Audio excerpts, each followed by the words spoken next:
If you're sitting in the United States or Europe right now, you've probably never used a Chinese app. But the reality is, if you want to know how the internet will develop, China, the land once known for its cheap rip-offs, has actually become a guide to the future.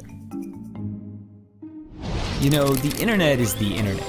But for China, the internet is more like an intranet. It's largely walled off from the Western world by this incredibly complex system of filters and blocks that we call the Great Firewall. And basically, the Great Firewall blocks any foreign site the Communist Party doesn't think it can control. So that means there is no Facebook, no Twitter, no Google. So for Google, you had Baidu. For YouTube, you had Youku. For Twitter, you had Sina Weibo. And the list goes on and on. It's almost as if the Chinese internet is a lagoon as an aside to the greater ocean of the internet. And in that lagoon, there are these swamp monster apps that bear some resemblance to the creatures in the ocean, but are mutated in some ways because they evolved in a different kind of environment. But things have started to shift in the sense that before, no one outside of the lagoon really cared about the swamp monsters. But now all of a sudden, some of the features they've developed are so amazing that Western apps are trying to copy them. And the greatest example of this is WeChat. WeChat is an example of, for lack of a better word, a super app. It's a Swiss Army knife that basically does everything for you. It's your WhatsApp, Facebook, Skype, and Uber. It's your Amazon, Instagram, Venmo, and Tinder. But it's other things we don't even have apps for.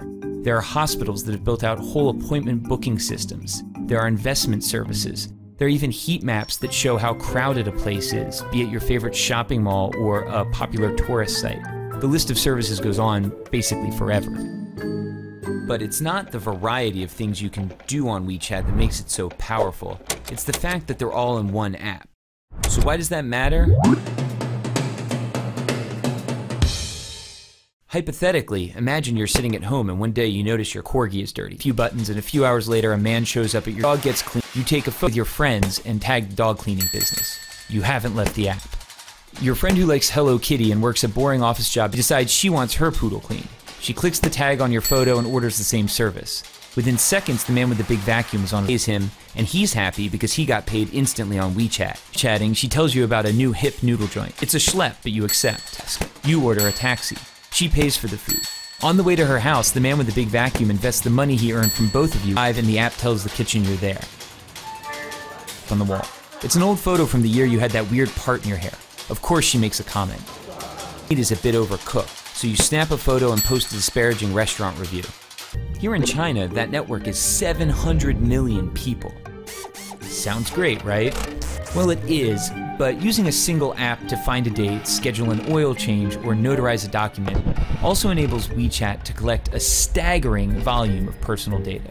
They know what you talk about, who you talk about it with, what you read, where you go, why you're going there, who's there, how you spend money when you're online, how you spend money when you're offline.